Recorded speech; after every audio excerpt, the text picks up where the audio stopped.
我係 Derry 羅家明博士啦。咁基本上我嘅研究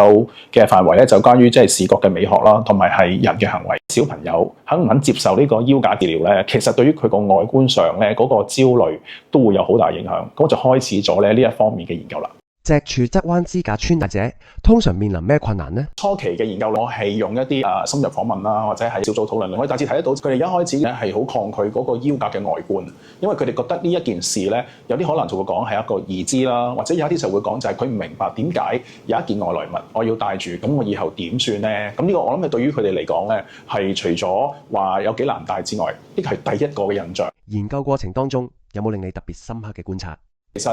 每一個嘅持份者喺入面咧都係好分開嘅，因為譬如醫生佢哋有醫生嘅關心點，父母有佢父母關心點，但係小朋友真係要帶嗰個人咧，佢嘅感受同埋關心點咧，其實其他之前兩個嘅持份者未必係咁了解嘅，咁所以大家之間咧都係阻隔咗，以至到最後咧個小朋友真正要帶啦，咁佢就會係承受晒所有一啲嘅期望啊，或者一啲嘅要求之下咧，而變咗佢無論喺身體上或者心理上咧都覺得比較辛苦，尤其是喺初期嗰個時候。點樣可深入理解佩戴者嘅心理狀態？研究裏面咧，基本上有幾個程序嘅。咁第一個咧就係我哋會初接到未開始戴，而係知道佢將會接受呢一個腰架治療嘅小朋友啦，會去有一個深入訪問咧，就問一問究竟佢呢件事裏面佢有咩感覺，純粹係感覺。咁跟住我哋就會咧去將呢件事再深化啦，就開始去問一啲關於腰架上嘅嘢啦，外觀性，譬如對個顏色啊、質感啊，佢哋覺得點啦？咁同埋佢哋會覺得成件事對於佢嚟講心理上有啲咩嘅壓力嘅。因為當時我哋咧第一次訪問嘅時候，咁佢哋係未戴嘅，咁所以咧佢哋可能有啲係連個腰架都未見過啦。咁我哋俾佢睇嘅時候咧，佢哋都震驚嘅。咁同埋有啲甚至乎係好難接受。第二、第三階段嘅，我哋都係嘗試探討咧，就係外表，因為佢哋都提過好多次咧，覺得呢件嘢好肉酸啊，自己都唔知着咗之後點樣啊。雖然佢講得好含糊，但係其實咧，我哋都會聽得到咧，就係佢好介意着咗出嚟之後咧，佢自己點睇自己啦，同埋人哋點睇佢。年齡層方面咧，最細嘅應該係12歲啦，去到15歲都有嘅，係啦。支架穿戴者對於衣着打扮常遇到啲咩情況呢？我諗我分兩方面先。第一樣嘢咧，我哋會嘗試探討佢哋嘅喜好嘅，喺個外觀打扮。佢哋都想着翻自己喜歡着咁嘅衫。具體啲講咧，係有而家青少年咧喜歡嘅潮流喺度。咁例如係好多 K-pop 嘅元素啦，甚至乎有一啲嘅細個啲嗰啲人12歲啊，嗰啲嘅女仔啊，佢哋就中意好多卡通人物嘅。咁但係佢哋見到呢個腰架之後咧，擔心呢個機會可能會比較微，咁所以佢最想就能夠着翻我自己嘅衫啦，同埋希望呢個腰架咧唔好咁容易俾人見得到。另一方面，我哋都接觸到家長上都好想幫，唔知點樣去幫啊。其中一個個案就係個媽媽都會經常買翻啲媽媽佢覺得 OK 嘅衫啦，which係佢媽媽類型嗰款嘅衫，但係鬆咗俾一個男仔。咁個男仔就覺得即係無論款式上又已經唔 OK 啦，顏色又唔中意啦，但係佢嘅媽媽都繼續做呢一件事咯。佢呢個個案裡面係特別令佢焦慮嘅。合適穿搭對於心理同自信心有冇幫助呢？可能爸爸媽媽未必會坐低聽佢哋對於個外表打扮有咩需要啊。始終媽媽或者佢身邊嘅人咧，都喺件事上面係一個好重要嘅持份者。咁所以咧，我哋喺呢個情況之下，一個第三者咧聽佢講之餘，仲要係幫佢設計晒所有喎。佢開始咧覺得，好似我嘅感受係被回應之餘咧，我哋係被關心嘅。咁嗰時開始我就發覺到咧，佢心理上開始有一個放鬆啦，同埋願意同我哋去敞開再講多啲佢嘅感受嘅時候。對於學校或者社交場合，佢哋面對咩困難呢？咁其實咧，基本上返學嘅時候咧，佢哋係着咗校服㗎。咁佢哋個校服裏面咧，都會見到呢個嘅腰架啦。咁但係除咗校服之外咧，佢哋喺出街嘅時候咧，都係會經常有一個問題係唔知道有啲咩衫着。咁所以咧，佢哋嘅屋企人咧，可能買一條好鬆嘅褲，一件好鬆嘅衫俾佢哋就可以啦。咁甚至乎有啲個腰架本身咧，佢可能去到嗰個頸嗰度都有個圈喺度。咁變咗咧，佢返學嘅時候咧，其實你點樣去遮都好啦，佢係都遮唔到。咁個小朋友佢嘗試遮掩佢。咁佢扣到上嗰個領上面啦，變咗佢成個形狀咧，個人都係好突出，更加同人知道咗佢有一個腰架喺入面。咁做個腰架嘅時候咧，佢冇諗過有埋一個好似鐵圈嘅咁喺條頸嗰度。咁呢個我估係最大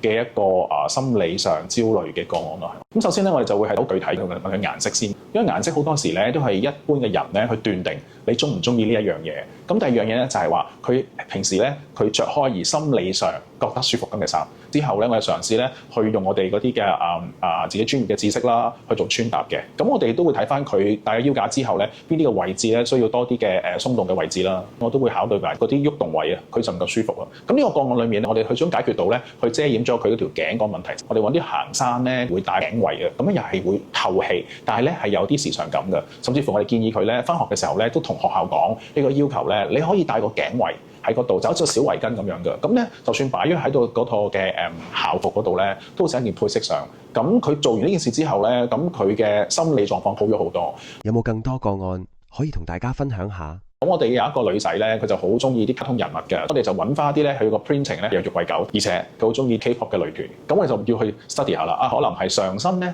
就會係比較鬆身嘅，而下身好短嘅喎，係喺我哋嘅幫忙之下啦，咁襯咗一啲佢喜歡嘅造型，着出嚟完全遮掩到佢個腰架之餘，我哋仲襯埋佢中意啲帽啊、點樣嘅鞋、咁嘅袋啊，係一個整體造型。咁嗰時好開心，第一佢好多謝啦，我哋同埋佢好願意繼續咁樣戴個腰架。可能一般人諗起脊柱側彎治療咧，係同美感或者係同外觀打扮咁有關嘅，但係所有啲嘢都係令到你自己心理上嘅素質咧，喺嗰件事上面能夠堅持咯。咁我估我哋能夠同佢哋成為一個同行者咧，呢個都係我哋一個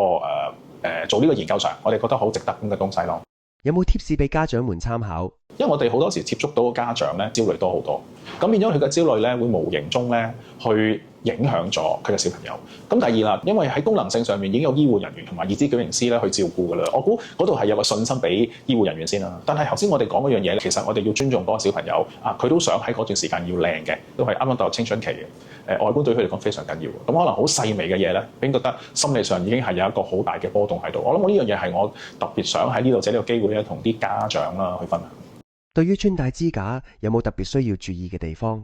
要從內到外嘅。咁內咧，側邊嗰件底衫好緊要嘅，因為佢哋覺得着嘅時候咧，可能係好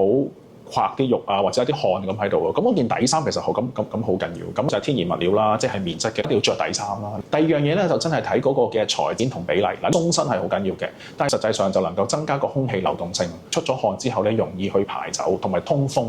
咁再加上潮流長嘅嘢裏面咧，啲小朋友咧都好中意啲韓風嘢嘅時候，可能佢上身咁係好鬆啦，佢下身可能比較短身或者係一啲窄身嘅，咁可以係橡筋褲頭啦。因為如果我冇諗過比例上，就算有件衫幾啱着，佢覺得好似唔啱佢而家呢個潮流。咁但係男仔其實都有要求，想啲嘢咧有型啲嘅。嗱，喺我哋接觸咗裏面都係唔同性格、唔同喜好活動，但係同時間咧佢中意都係好簡單啦。色調咧係一啲比較低調嘅嘢，低調係講緊係黑白灰，但基本上咧佢哋都中意係上身係好鬆，可以做啲 layering 啦，跟住下身裏面咧可能係咧嗰個嘅髀位係好鬆，跟住收腳嘅。嗱，呢啲好個人上嘅喜好分別，但係總括到睇就係男仔咧都需要有型。咁所以如果配合到一件衫係個裁剪係真係鬆身嘅 oversize 啦，跟住加埋係100% 純棉啦，而入面有一啲設計元素係嗰個著嗰個朋友喜歡嘅，再加埋個比例上嘅嘢，咁基本上呢一個嘅組合咧，一般嘅即係脊柱側彎或者青少年咧，佢哋都會覺得都好 OK 㗎啦。咁但係當然啦，即係都要家長都要細心咧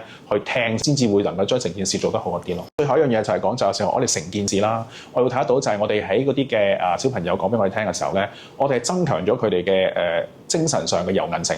咁呢樣嘢就非常緊要啦。呢樣就唔淨係外觀打扮啦，係佢呢件事咧對於佢嚟講係困難嘅。但係我哋話俾佢聽，我哋有一個同行者啦，跟住同埋我哋話俾佢聽呢件事係有時限嘅，等佢相對地咧減省咗佢一啲咧好負面嘅一啲幻想。咁從時間就係加上我哋已經幫助佢做翻一個佢望落去真係唔似戴一隻柱側彎個腰架嘅一個小朋友。咁所以佢有個堅持，呢個就係精神柔韌性。咁對於佢第時做其他嘢遇到一個嘅困難咧，佢都會停一停之後，唔會即時話放棄。咁我諗呢個係我個 project 裏面咧最深層次嘅意義咧，因為我哋個團隊亦係都覺得好驕傲可以揾到嘅嘢咯。好多謝羅博士同我哋分享咗咁多寶貴嘅經驗同睇法。